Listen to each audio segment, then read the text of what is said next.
Muy buen día tengan todos ustedes. Yo soy Miguel Ángel Martínez Zuc. Es con el gusto de siempre les saludo. Le doy la más cordial bienvenida a este programa de consultorio fiscal, aquí a la barra de Mirador Universitario, que es la opción educativa de la Universidad Nacional Autónoma de México para fomentar la educación a distancia.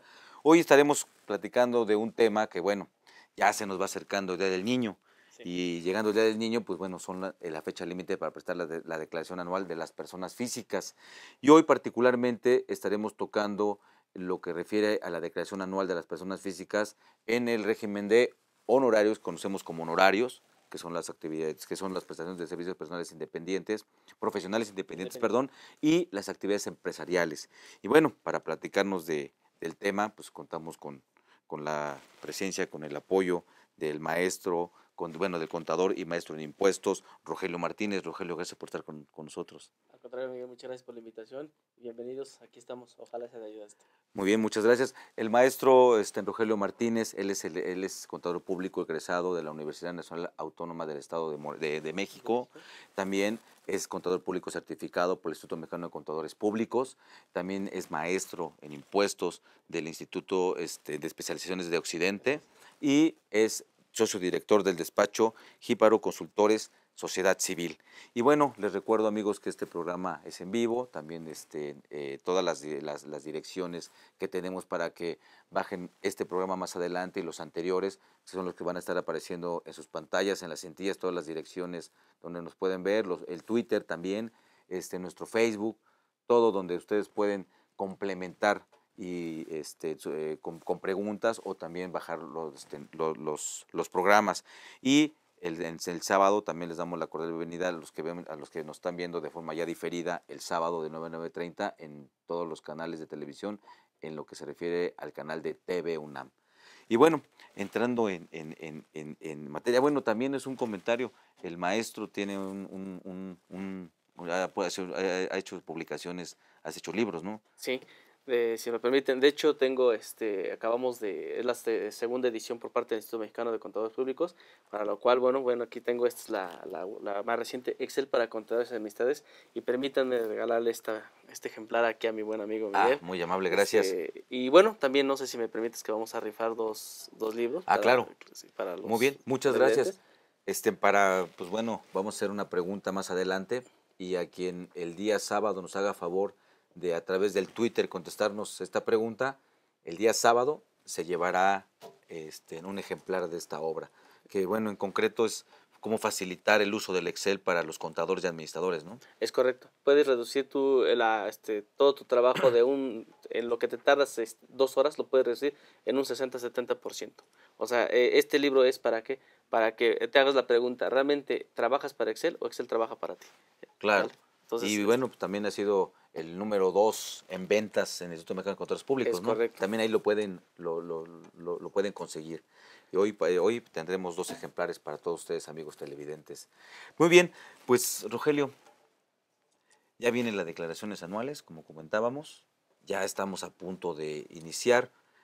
¿Qué, qué puntos importantes tienen que contemplar nuestros amigos televidentes o en general todos los contribuyentes con estos nuevos esquemas de presentación de declaraciones cibernéticos?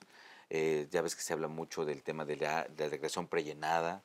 Tengo que llenar nada más o hacer valer lo que está en el SAT, en la página del SAT como mi declaración prellenada. Yo puedo presentar la mía, tengo que aceptar lo que la autoridad dijo, lo que no dijo, qué papeles de trabajo tengo que tener previos para poder llenar adecuadamente ese formato, que todo es cibernético.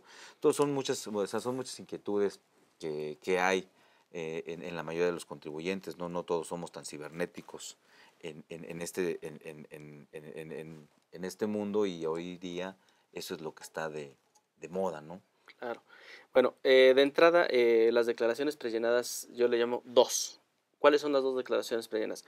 Una, la que te llega por parte de la autoridad, donde te dice, me debes tanto porque yo en mi sistema, en mi portal, detecto que tienes tantos ingresos, y tú me estás declarando tanto. Por lo tanto, yo termino tal cantidad. Entonces, esa es una declaración prellenada que está de moda. Está de moda, el SAT está llegando, está haciendo tu invitación para decirte, tú me debes tanto impuesto. Pero bueno, tú tendrás la decisión si lo pagas o no. ¿Por qué? Porque tú también tienes que ver lo que realmente determinaste. Tienes que checar tus ingresos, tus deducciones, para ver que lo que la autoridad tiene es lo que tú estás declarando. Porque, ojo en esta parte, hay un problema con respecto a los XML, que es lo que acabas de comentar perfectamente. Ahorita los CFDI, lo que conocemos como CFDI, es que la autoridad tiene todo lo que tú facturas hacia tus clientes y a veces por error hay packs, como se les conoce, los que tienen la autorización por parte del SAT, en donde le das un clic por error y ya te genera una factura, te la timbró, y le das otro clic y te la volvió a timbrar. Entonces posiblemente a veces tienes duplicidad de ingresos y no te das cuenta.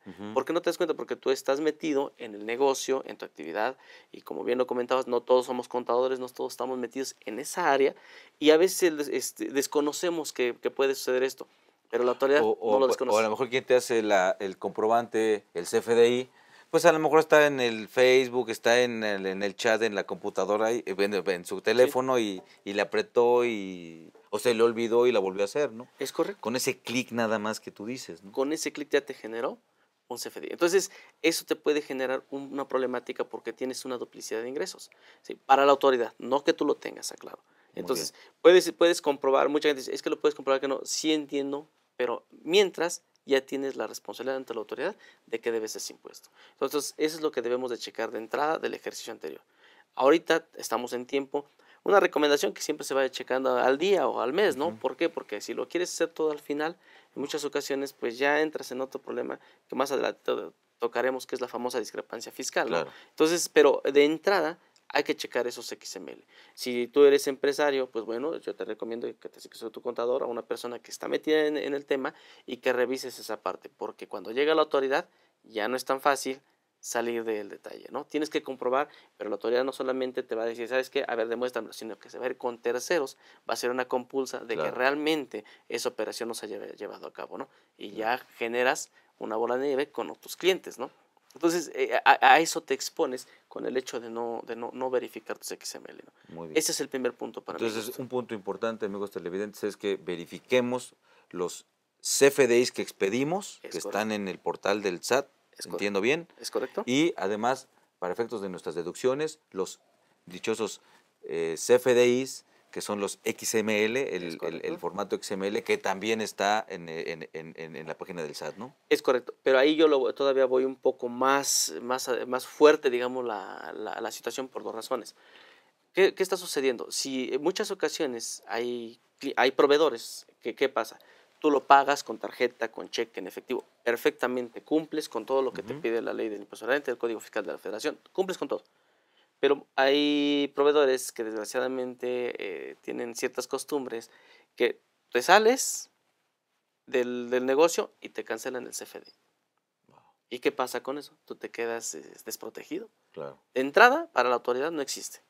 Tú puedes justificar, pues mira, aquí está, sí, excelente. Pero de entrada, ya no está. Y eso es lo que aparece en la declaración prellenada que te emite la autoridad. Es correcto. Y es donde empiezan las diferencias. Exactamente. Claro. Y ahí es donde entramos ya en el tema de discrepancia fiscal. Y muchas ocasiones la discrepancia fiscal no la generas tú, te la generan terceros. Y entonces, pero debes de tener cuidado porque el único responsable de esa discrepancia o de esa diferencia, por si lo quieres llamar así, eres tú. Claro. O sea, el tercero va a entrar después, pero de entrada, sobre la autoridad, sobre quién va, es en ti, en tu persona, en tu RFC. Entonces, es lo que debemos de cuidar antes de saber si tenemos cobrado, pagado. Eso, primero verificar que tus XML estén vigentes. Muy bien. Hay que validarlos. Muy bien. Pues amigos, esta es una recomendación muy importante. Vamos a continuar hablando de esta declaración anual de personas físicas en el régimen de honorarios, o coloquialmente conocido como de honorarios y actividades empresariales, después de ver nuestro info fiscal.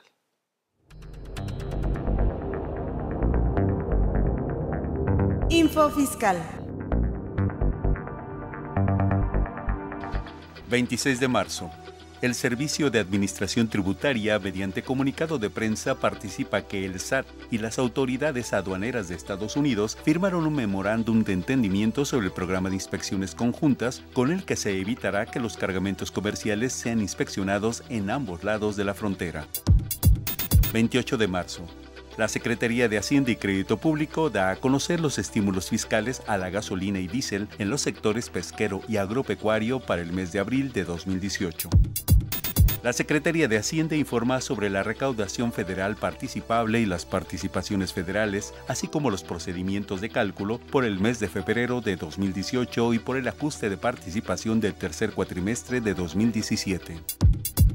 La Secretaría de Hacienda, mediante comunicado de prensa, anuncia que en el periodo enero-febrero de 2018, los ingresos presupuestarios aumentaron 6.9% real anual y fueron superiores al programa en 119.4 mil millones de pesos. A su interior destaca el dinamismo de los ingresos tributarios, que aumentaron 5.4% real anual. 29 de marzo. El ISSSTE modifica el reglamento de riesgos de trabajo para reconocer la desaparición forzada de policías federales. Con este cambio, la familia del afectado dispondrá del 100% del salario del policía desaparecido, más un seguro de 100 semanas de apoyo.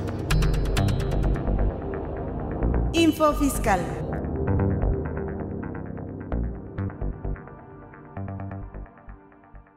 Bien, amigos televidentes, pues esas fueron las principales noticias publicadas en el Diario Oficial de la Federación.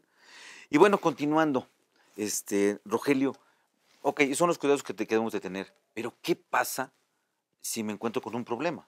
¿Cómo lo puedo solucionar? O ya nada más lo detecté y tomo medidas de considerarlo o no considerarlo, pero ¿cómo lo puedo corregir?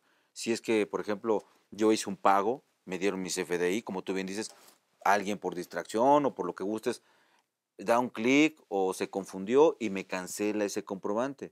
Pero yo lo pagué, es más, me mandaron mi correo electrónico o me lo entregaron, mi comprobante, mi XML y el PDF, pero después se canceló. ¿Tengo alguna forma de solucionarlo? O ya en mi declaración anual, como me di cuenta que en la página del SAT no está, pues ya no lo considero y ya el que tiene la repercusión en un mayor pago de impuesto sería yo. ¿O qué puedo hacer en esos casos? En esos casos, lo primero es que te reexpidan la factura. Ahora, hay una cosa importante. Ya te la cancelaron con... Puede ser que te la cancelaron en el mismo ejercicio o te la cancelaron con fecha, con fecha actual, porque en muchas ocasiones lo que pasa es que te dejan viva la factura todo el ejercicio y en el siguiente es donde la cancelan porque ya no te das cuenta, ya no tienes, de cierta manera, cambiaste de ejercicio, ya no tenemos la costumbre de verificar los del ejercicio anterior. Bueno, de entrada, hay que hacer un énfasis en que la autoridad lo que le interesa es la materialidad. Y si cumples con la materialidad, pues bueno, tienes que declararlo. ¿Por qué? Porque a veces aquí no es, a la autoridad de entrada no le va a gustar que no tengas el CFDI porque para ellos la deducibilidad precisamente es eso, el XML. O que tú digas, sí lo tengo, pero en el portal del SAT está apareciendo como que está cancelado. Sí, nada más que hay una cosa. La misma resolución miscelánea te dice que lo puedes sustituir, o sea, no tienes problema con eso. Ok, lo puedes sustituir. Ahora, ¿qué pasa si no me lo sustituyen? Ese es el detalle. Hay un detalle, mira, yo recomiendo mucho porque en el SAT hay un teléfono en el que te dicen, si no te dan factura, haz una llamada, una demanda anónima, por decirlo así, ¿no? Bueno, puedes tener ese antecedente de que, mira, yo cumplí en tiempo, en forma, tengo la materialidad, pero aquí me lo cancelaron. Puedo hacer un reporte si tienes justificación ante la autoridad de que tú lo hiciste en tiempo y forma. Pero vamos a suponer como clásico, y perdón que lo diga así, clásico que estamos el día 28 de abril terminando la declaración y me doy cuenta ahí, tengo que presentarla el día 30 de abril y resulta que en lo que me contestan, en lo que digo, en lo que todo eso, se va la fecha. ¿Lo considero o no lo considero? Sí lo consideras, okay. Por una razón, porque tú hiciste el pago, estás cumpliendo. Ojo, hay una cosa que nos hemos olvidado. Nosotros, la autoridad, como te comentaba, deduce el XML, pero la deducción no es el XML, es la materialidad. Claro, por supuesto, esa es la justificación. Claro. Puedes tener de cierta manera, te puede poner una sanción la autoridad, ok, estoy de acuerdo, pero no pierdes la deducibilidad. Ahora, yo he visto que la mayoría, y incluso lo he visto hasta para transmitir la propiedad de un bien, ¿sí? Hasta de automóviles, que lo que le dan importancia es al PDF, a la impresión del PDF. ¿Ese es el que debo de tener para justificar una deducción? ¿O a qué te refieres con ese XML? Porque muchos amigos televidentes o muchos contribuyentes no tienen todavía muy claro esa parte. Okay. Debo de tener ese XML que es un archivo cibernético. O con que yo guarde el papelito que me dieron impreso cuando hice la adquisición o eso. ¿Qué es lo que debo de tener? lo que debes de tener es el XML. El XML es el formato que utiliza, son etiquetas que utiliza la autoridad, es un sistema de programación con el que ellos pueden saber lo que tú compraste o vendiste. Toda la redacción de tu comprobante está ahí. El PDF simplemente es para tu control interno, porque realmente ese no es el válido, no es el deducible. Y perdón que me adelante, pero una cosa muy importante, el PDF es vulnerable. Lo puedes editar en cualquier momento. Entonces, me he encontrado en ocasiones en las que en el PDF viene un comprobante con el subtotal, todos los productos y el IVA desglosado, pero en el XML no está. Es correcto. Y en ese momento el IVA ya no es acreditable. Claro. Y lógicamente tampoco es deducible. Y también sabes qué ha ocurrido con algunos amigos que están en el régimen de honorarios o en una actividad empresarial, que bueno, su negocio aún a lo mejor todavía no da, o por discreción propia, que como está el tema de la seguridad, Claro. pues no me compro un vehículo nuevo. Sí. Voy y me compro uno usado con un particular, y ese particular me da la factura, pero la factura que se pretende considerar ahora es la impresión, es el PDF, Así es la es. impresión, y le damos vuelta y hacemos la cesión de derechos y consideramos que con eso ya me transmitieron la propiedad del vehículo, y aquí el efecto es, ¿ya con eso lo puedo hacer deducible? No. Y la respuesta es no. ¿Qué tendría que hacer en esos casos? Porque eso es muy común, ¿eh? Sí, sí. Es muy común. Yo compré un vehículo para usarlo en mi actividad y los combustibles, todo lo uso para ahí, pero cuando lo compré de esa forma y eso fue lo que me dieron, ¿no? Así es. ¿Eso así es? No. Lo correcto es que tengas la factura, o sea, que el que te está enajenando el bien te dé ahí te transmite, el transmitir la propiedad es con el contrato, ese sí es el contrato de compraventa, es Claro. lo que te sustenta la materialidad de la operación. Pero también lo que te sustenta también la propiedad ante las autoridades es el comprobante, lo que es el XML, el CFDI. Lo que pasa es que hemos acostumbrado a mucha gente que no quieren pagar esos impuestos, ¿no? Y te transmiten a ti la obligación, te transmiten a ti el problema de cierta manera ante las autoridades.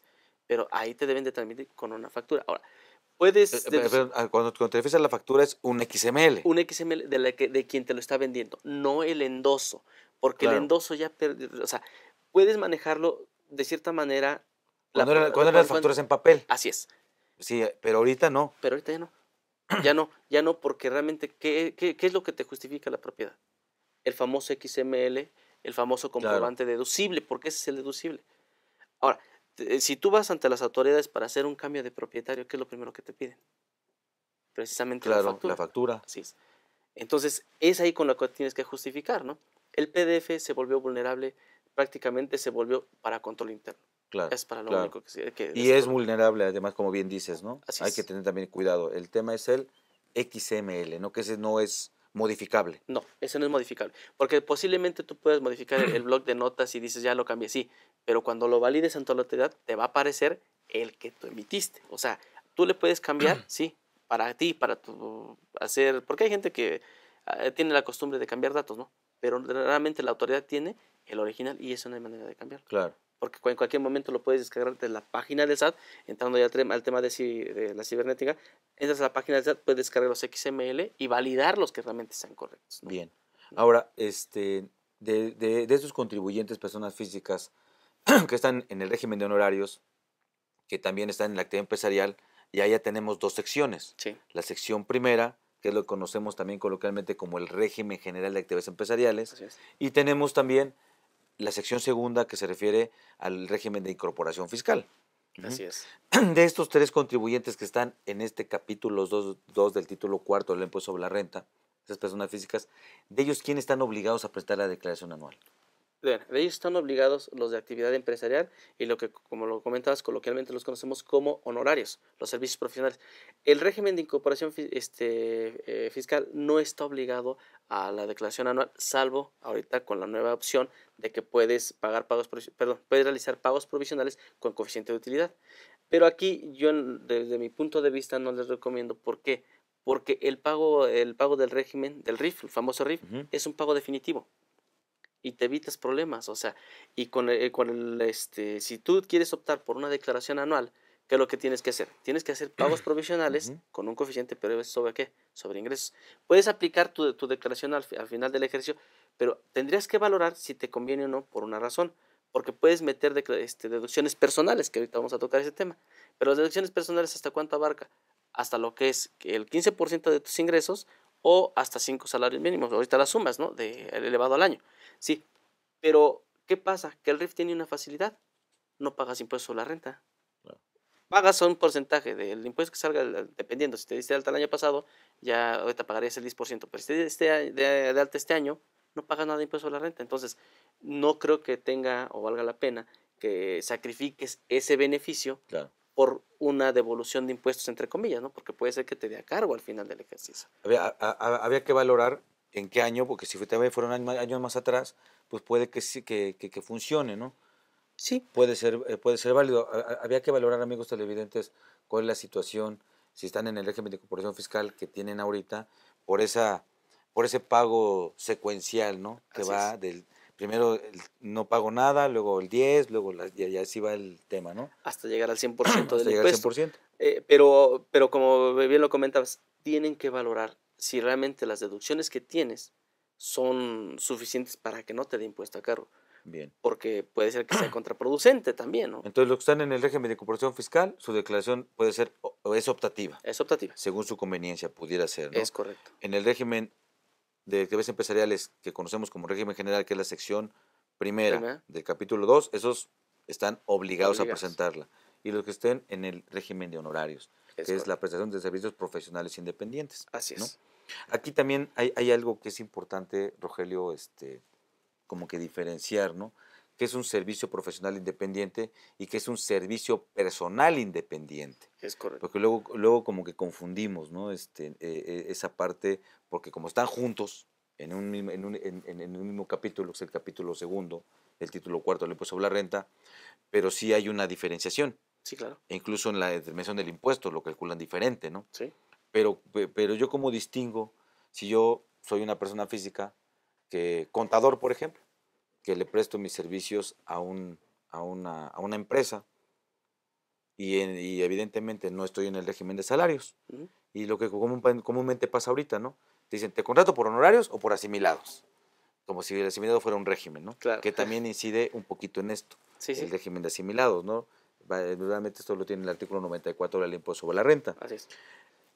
¿Cómo distingo el profesional del que no es profesional? Mira, el profesional es, como nos vamos a la ley general de, se me olvidó el nombre de las... La ley de profesiones. La de profesiones, perdón, la ley de profesiones. Porque aquí tocamos el tema, por eso se llama servicio profesional independiente, donde requieres un título para poder llevar, porque se supone que eres profesional para dar el cumplimiento de cierta característica, contador, médico, psicólogo, nutriólogo, lo que tú quieras. Entonces, para poder ser profesional o estar en ese régimen, debes de tener o contar con este título. Ahora, puede pasar de que haya un contador que truncó la carrera por X o Y razón, ¿sale? Pero sabe llevar contabilidad, sabe perfectamente, pero no tiene el título. Ese sería un servicio independiente. Personal independiente, nada más, no profesional. No profesional. Y en ese caso, yo en ambos casos podía estar en el régimen de honorarios o no podía estar. O quién sí o quién no. El servicio profesional independiente tendría que estar el que tiene el título, como lo habíamos comentado, y el otro es un servicio independiente.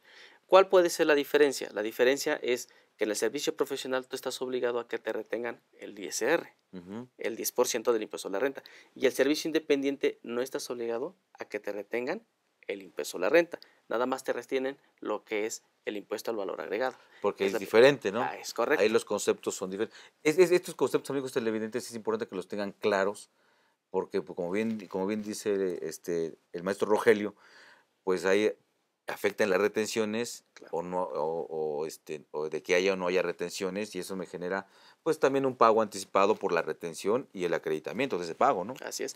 Ahora, hay que tomar en cuenta que muchos contribuyentes están dados de alta como actividad empresarial, pero prestan un servicio. Los prestan directamente ellos, no tienen trabajadores, sino lo prestan ellos. Sí, porque estoy dado de alta en actividad empresarial, no estás obligado a retenerme. Es correcto. Entonces, ¿pero qué pasa? ¿Me pueden retener o no me pueden retener?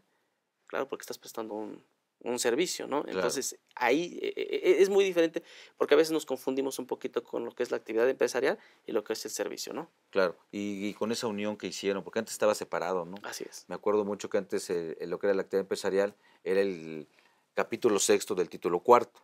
Así es. Y el capítulo 2 siempre ha sido honorarios, ¿no? Sí, sí, sí. Y de repente, ¡bum!, Los los juntaron. Y dices, bueno, se prestó a muchas confusiones esa unión que se hizo.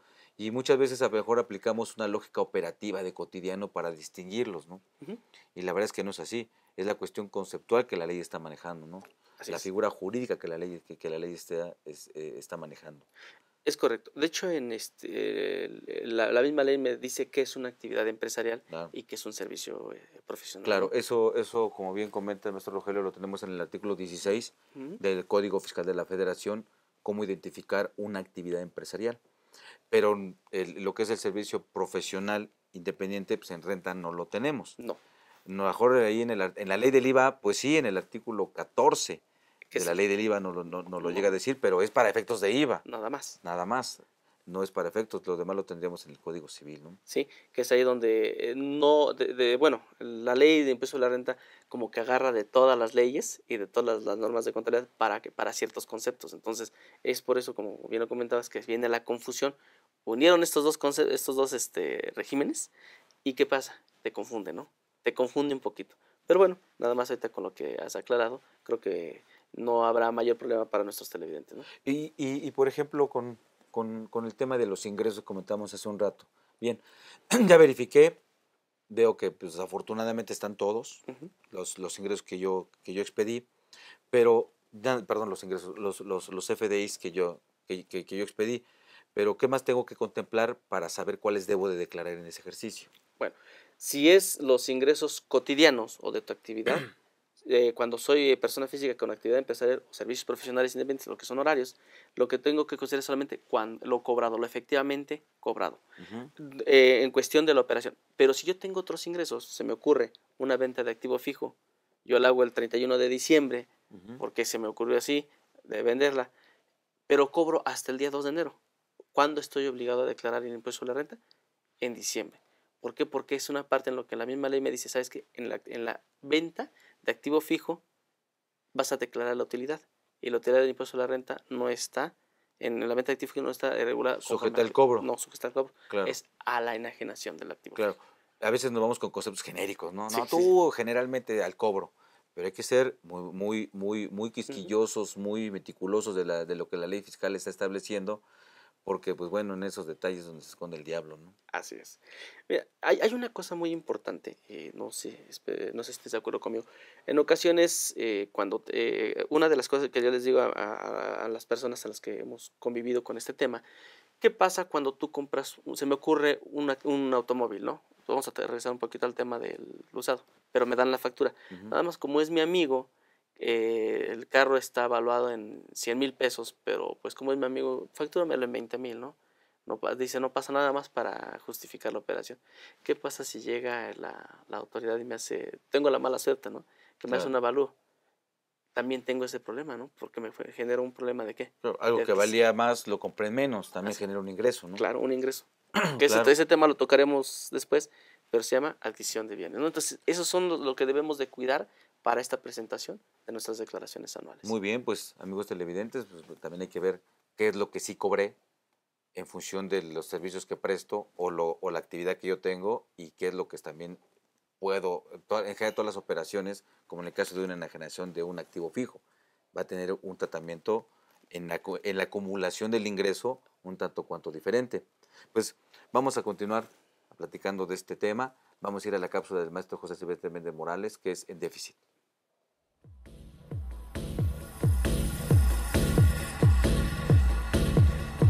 En déficit, con José Silvestre Méndez. Hola, buen día.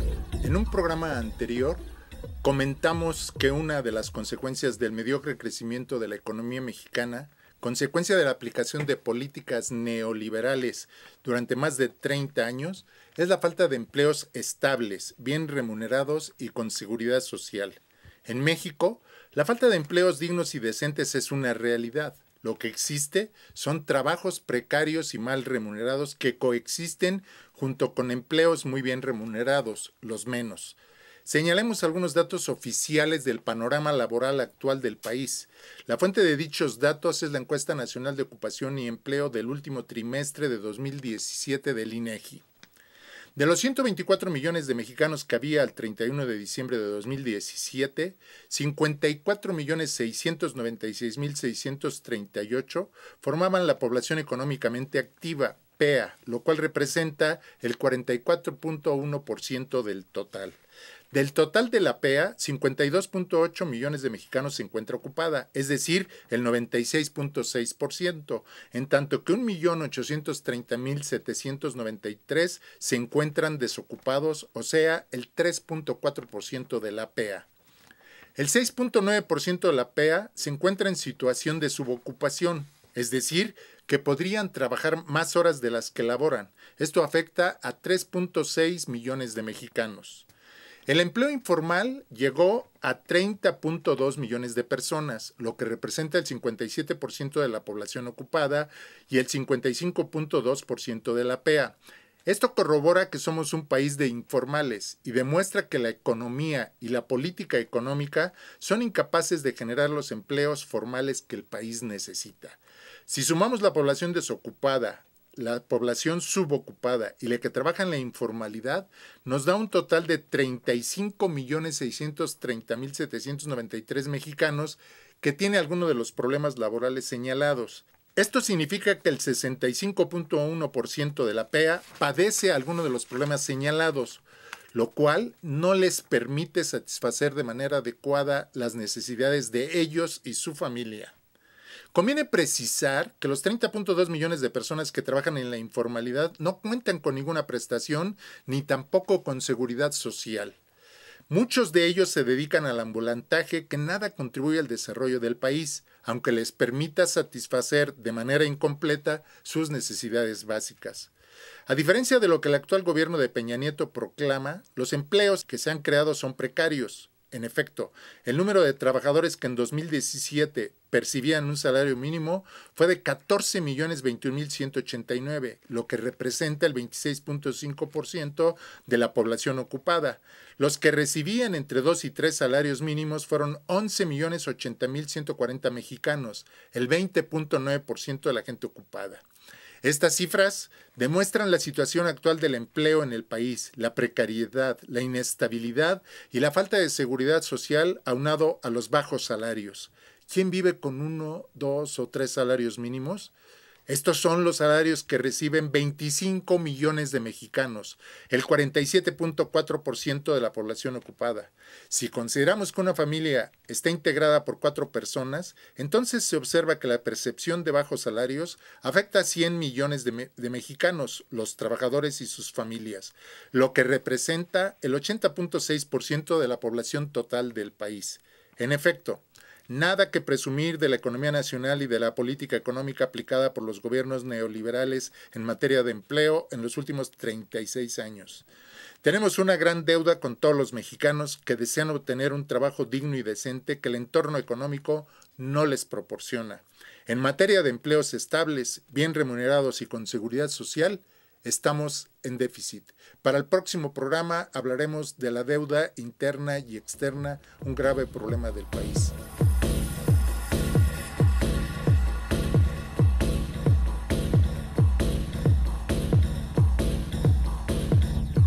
En déficit, con José Silvestre Méndez.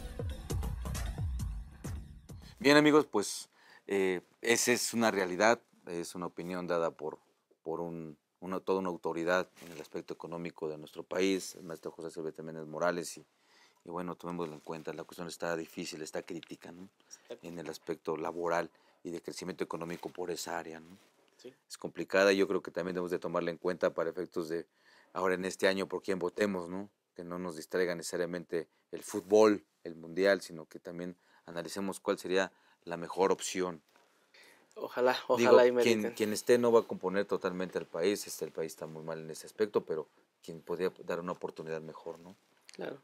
Digo, mediten muy bien su voto, independientemente con quién vaya, por quién vayan a votar, pero medítenlo, ¿no? Claro, Bueno, claro. pero- Muy bien. Pues oye, Rogelio, ya hablamos un poco, a grosso modo, en concreto, de lo que son los ingresos. Y en el tema de las deducciones.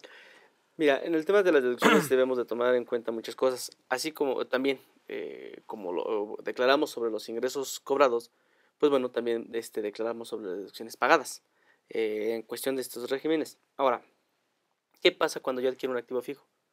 Ahí es donde está el problema. ¿Cómo lo deduzco? Se va a depreciación, Ujú. ¿no? Bueno, se va a lo que es a depreciación dependiendo del activo, puede ser a 4, 10 años, dependiendo, ¿no? Dependiendo del activo. Pero, por ejemplo, vamos a poner el ejemplo del automóvil, ¿no? Oye, ¿y el automóvil yo desde cuándo lo empiezo a deducir? ¿Qué pasa si yo lo adquiero, se lo adquiero a la empresa X, pero no se lo pago en este año, en 2017, se lo pago, voy a empezar a pagar a partir de 2018? ¿A partir de cuándo comienzo a deducir? Bueno, pues lo comienzo a deducir a partir de que yo tengo la factura, no necesariamente debe estar pagado, ¿no? Digo, así como hay facilidades en los ingresos o tengo la obligación de acumular cuando no lo he cobrado, como en la venta del activo fijo, bueno, también en la compra o la adquisición, yo lo puedo comenzar a deducir, bueno, al siguiente mes de que lo adquirí, pero en el momento que tenga la factura, no Claro. precisamente hasta que yo lo pague. O sea, en las deducciones. Ahora, lo que debemos... Hay nada más Sí, también sí, claro. una pequeña consideración, si me lo permites, si estemos Claro. de acuerdo, es también cuando compro el vehículo por Ok, autofinanciamiento. sí. Esa es otra situación, porque una cosa es que pues, lo puedo pagar de contado, o puede ser que la misma agencia que me vende el vehículo me dé un crédito o comprarlo a través de un autofinanciamiento, ¿no? Perfecto, ¿no? Ahora, también hay que tomar en cuenta que hay muchos rubros en la adquisición de automóviles, y vamos a tocar un poquito ese tema. ¿Qué pasa? ¿El financiamiento en qué me puede ayudar? Que en el momento que yo adquiera el automóvil, en el momento que firme el contrato, me puedo acreditar todo el IVA, ¿no? Es correcto, porque Esa ya es lo una pagué ya lo pagué. por el financiamiento. Lo que Claro. debo es el financiamiento, no el vehículo. Ese ya lo pagué. Exactamente. Yo no tengo deuda ya con el proveedor, tengo una deuda ¿con quién? Con una ¿Con el que me financiera, prestó? con el que me prestó, ¿Me dinero, prestó? Ujú. ¿sí? Eso es otra cosa. Ahora, no solamente es a través de financiamiento, a través de pago de contado, también podemos estar en la otra, lo que se conoce el famoso leasing, ¿no? Ujú. El famoso arrendamiento puro. Es Digo el correcto. arrendamiento puro porque el arrendamiento financiero ya no entra y ya realmente como beneficio fiscal, pues como que perdió un poquito de fuerza, ¿no? Pero el arrendamiento puro, ¿por qué? Porque es renta. Claro. Y ese es deducible lo que yo esté pagando, ¿no? La renta del automóvil, lo que está, digamos, la renta al 100% es deducible, ¿no? Y ahí no confundirlo con las rentas, porque también se habla de las rentas cuando hablamos de viáticos. Ah, sí, es otra cosa. No confundamos, son cosas diferentes, ¿no? Sí, la renta de automóvil, ese es el uso o goce en el momento para la prestación de ¿qué? De mi servicio. Pero acá es otra cosa, es la renta de automóvil, es el famoso leasing, ¿sale? Esa es porque los viáticos, como tú bien lo dices, esa es otra cosa, ese es otro boleto. Nada más que, bueno, en cuestión del automóvil podría ser eso. Ahora, ¿qué es lo que puede pasar? También podemos tener en el combustible. Fíjate que en el combustible hay un detalle muy importante que hemos notado. Tenemos el desconocimiento y seguimos pagando los combustibles en efectivo. Claro. Y esos no son deducibles. Tiene que estar pagado con tarjeta de crédito, de débito, monedero electrónico, cheque, transferencia y por ahí otro que se me llegue a pasar. Pero efectivo no es deducible. ¿Qué pasaría si, por ejemplo, yo hago en la persona física, ¿no? Sí, claro. La persona física, evidentemente, una actividad empresarial. Se me ocurre que pues, a lo mejor un trabajador que tiene que andar, va a entregar algo, tiene que repartir, según sea el caso, pero el punto medular es que él usa un vehículo que es de la empresa como persona física y le pone combustible y lo paga en efectivo. Regresa con el comprobante y después él hace un reembolso de gastos. Cuando sale de la cuenta de bancos de la persona física, lo paga, se lo reembolsa con un cheque. Ujú. O se lo reembolsa con una transferencia a su cuenta. Puede ser su cuenta de nómina porque es Sí, trabajador. claro. ¿Sí? ¿Cumpliría ya con el requisito? Si él lo paga de su cuenta, sí. No tiene problema. ¿Por qué? Porque está en una relación laboral. Ujú. Si nos damos un poquito ahí al artículo 41 de la ley del impuesto, Ujú. del reglamento de la ley del Del- impuesto sobre la renta, me comenta que yo puedo hacer operaciones a través de terceros. Claro. Y no tengo ningún problema. ¿Es deducible? Sí es deducible. Perfecto. Aquí el detalle es cuando yo lo pago en efectivo, o sea, efectivo y lo puedo usar, no es deducible. ¿Por qué? Porque la misma ley me dice, en el artículo 28... Perdón, sería el caso si el mismo, nada más que en vez de pagarle con un cheque, le doy de caja chica. Exactamente. Exacto. Ahí por la forma de pago perdería el derecho a la deducción y al acreditamiento de ese IVA. ¿Así sería? ¿Qué sería? Y ahí tendríamos, ya no podrías pagar, ya no podría entrar en esa deducción. Entonces, bueno, en el combustible, en eso, nada más hay que tener cuidado con esas operaciones, Claro. ¿no? Porque todavía dicen, es que es menos de 2,000. No, en el combustible sí es muy clara la ley, porque te dicen el 28. O sea, ¿sabes qué? Son menos de 2,000 en efectivo, excepto tratándose de combustibles, ¿sale? Entonces, en esa parte nada más tener mucho cuidado. Ahora, eso es en las partes de las deducciones, es combustible, la materia prima, por ejemplo, la actividad empresarial, la materia prima o los bienes que utilices para compra-venta, para producir, para comercializar, ese es lo que tú puedes pagar. Si son menos de 2,000, es deducible. Si es mayor de 2,000, ¿qué pasa? Con transferencia, cheque, no hay ningún problema. Claro. ¿Sí? Una pregunta, como que muchos gastos ya están clasificados, papelería, luz, o sea, está bien. Pero el tema de la gasolina, hoy por hoy sí sigue siendo una práctica muy complicada, que a mi punto de vista no es correcta. ¿En qué sentido? ¿A qué sentido voy? En donde pues las gasolineras, pues en su mayoría, no les preocupa pedir comprobantes. ¿Por qué? Porque pues, aparte que la mayoría no les pide un comprobante, ellos están controlados por lo que compran, no por lo que facturan. Así es. Pero de repente yo voy y le digo, pues dame una factura de 4,000 pesos. Y se la da, ¿no? Sí. Y consideramos que como tenemos ya el XML y el PDF, ya es deducible y no cuidamos esta parte. Así es. Aparte del tema de materializarlo, Es correcto. porque ese es otro punto importante. Si tengo el comprobante, a lo mejor dice todo lo que también tiene que ver un poquito con lo que conocemos de la compraventa de facturas, ¿no? Así es. El tema es que sí hacemos se hace toda la ficción de tan, pero no se cuida el tema de la materialización. Es correcto. ¿No? La famosa materialidad es lo que ahorita lo que la autoridad busca. Por ejemplo, muchos dicen, es que con el hecho de la autoridad me va a pedir mis facturas. No te las va a pedir porque ya las tiene. Claro. Lo que te va a pedir. Y de repente es ves que la demuestres. factura ahí de, oye, espérame, ¿cómo que de repente esta factura y casualmente a fin de año, ¿no? ¿Sí? Y tocaste un tema muy importante. ¿Qué es lo que pasa? Muchos contribuyentes, por decirlo así, quieren utilizar las famosas operaciones, estas facturas, la compraventa de facturas, ¿no? Que les compran Claro. compran una factura, pagan una comisión. Pero lo que están comprando no es una deducción. Están cometiendo un delito, ¿no? Es un riesgo. Es un riesgo muy alto el que tienen, digo, Claro. porque es muy difícil a veces comprobar la materialidad, como bien lo dices, de estas operaciones. El famoso 69B, ¿no? De nuestro código, que es... Y además también, amigos televidentes, el tema hablamos, perdón por lo técnico, de materialización, pero la materialización es un requisito que se establece y se dice en la ley como lo que sea estrictamente indispensable. Esa es la materialización. Y eso es algo que también todos conocemos en lo general, de que una erogación, una deducción, una inversión, un gasto, una adquisición, en este caso de personas físicas, el tema de la adquisición, tiene que ver con ¿qué? Con que sea estrictamente indispensable. A eso se refiere lo que es la materialización de la erogación, ¿no? Es de ese correcto. gasto, de esa inversión. Así.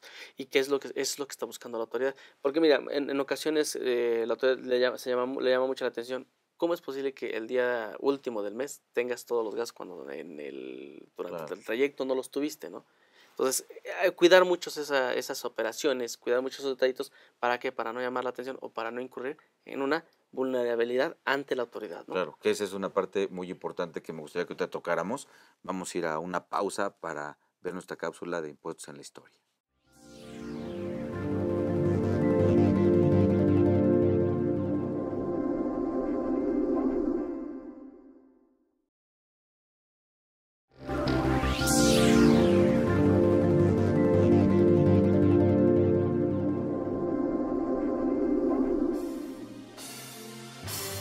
Impuesto en la historia.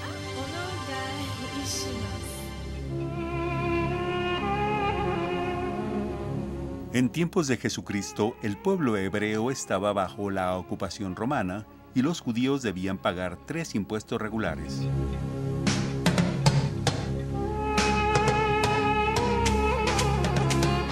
El impuesto de la tierra, que lo pagaban los labradores y representaba 1/10 del grano y 1/5 del vino y del aceite que produjeran. El impuesto que podría ser sobre la renta, que significaba el 1% de los ingresos de cada persona.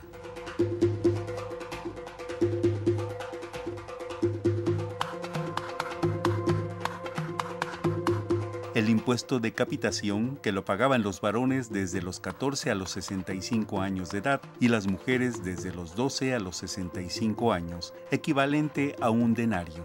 También había impuestos indirectos como los provenientes de la utilización de puentes y calzadas, el transporte de mercancías, el uso de agua provenientes de acueductos, el uso de instalaciones portuarias, entre otros.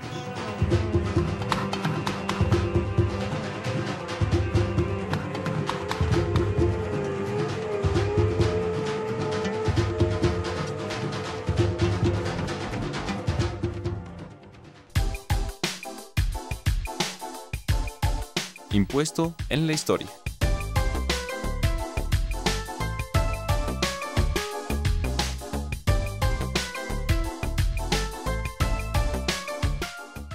Bien, pues amigos, gracias por continuar con nosotros aquí en este programa de consultorio fiscal. Estamos hablando del tema de la declaración anual de las personas que están en el régimen de honorarios, que conocemos como honorarios y actividades empresariales. Rogelio, estábamos hablando al final, antes de la pausa, estábamos comentando la situación de esas diferencias, ¿no? Si no tenemos los cuidados que hemos platicado a lo largo, tanto en ingresos como en deducciones, ¿cuál sería la repercusión? Porque la autoridad pues, tiene registro de todo eso, ¿no? Es correcto. Ya mencionaste el artículo 69B de que son las operaciones inexistentes, pero también hay otro que es el tema de la discrepancia, ¿no? Ese artículo 91 de la ley del impuesto sobre la renta que muchas veces no tomamos en cuenta, ¿no? ¿Qué es lo que pasa? Me dice la misma ley, cuando tus egresos sean mayores que tus ingresos, entras en la discrepancia fiscal. Claro. Y ahí hay un problema, mira, muchas ocasiones no tomamos en cuenta. Yo me ha tocado ver clientes, contribuyentes, gente que trae en su cartera una lista de tarjetas de crédito, ¿no? Trae hasta 10, 15 tarjetas de crédito. Cuidado. Oye, mucho cuidado, porque es muy padre pagar, sí, pero las reportas en tu declaración anual. Claro. Y si no las reportas, entras en una discrepancia fiscal. O incluso, amigo, a lo mejor tienes una o tienes dos, pero diste adicionales. Es correcto. Y las adicionales, pues gasta la doña, los hijos, la que más quieres, La o que sea, más todos quieres, los exacto. gastos ahí, ¿no? Y están como adicionales. Sí. ¿Y todo eso qué implica? No, una discrepancia te genera un ingreso. Y recordemos, mira, mucha gente dice, oye, que si no lo reporto, pago el impuesto. No, nada más es el impuesto. Claro. No, entramos en una cosa que se llama defraudación fiscal o delito fiscal y entramos a un artículo 108, 109 del Código Fiscal de la Es Federación. correcto. Que ahí te marca ya las multas que tienes por eso, porque te dice en el 91 que quien con engaños se beneficie o perjudique al fisco federal entra en una defraudación fiscal. Claro. Y aquí de entrada, esas tarjetas de crédito es un ingreso porque no están declaradas.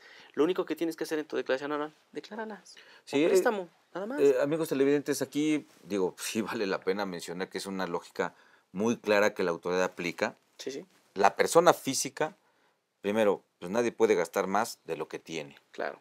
Y se supone que lo que tienes lo declaraste porque son tus ingresos.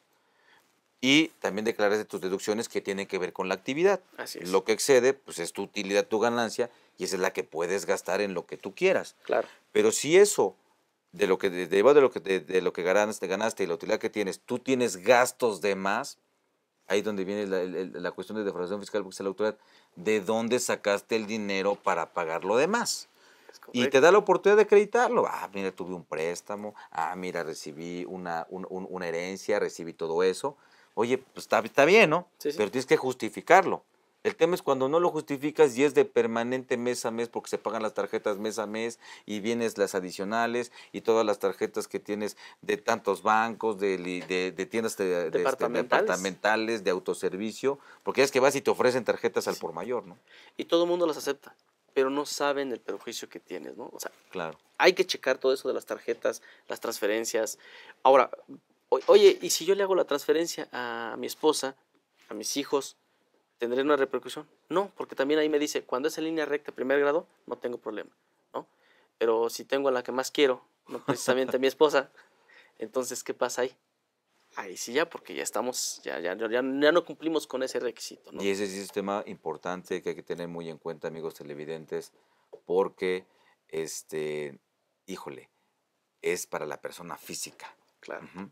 La persona física, y pues todos somos personas físicas, es a quien le importa la autoridad, es el que puede gastar, la persona moral, ¿qué, no? Sí, la persona moral tiene... Bueno, la persona moral también puede entrar en discrepancia, pero es otro Sí, boleto. pero al final de cuentas sí, recae en una persona física porque la persona moral pues no tiene derechos de ejercicio, nada más de claro, goce. es correcto. ¿Que ejerce a través de quién? De una La persona física. Es correcto. ¿Mm?